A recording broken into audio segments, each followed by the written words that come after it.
Samia kwetu, kwa mazingira ya sasa, kwa wanasiasa wa sasa katika taifa letu,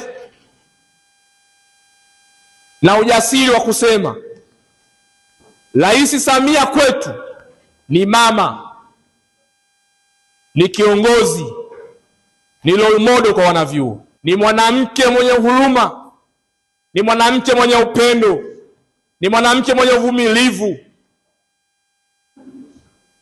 Hizo ndio sifa za mama yoyote duniani kwa mwanae.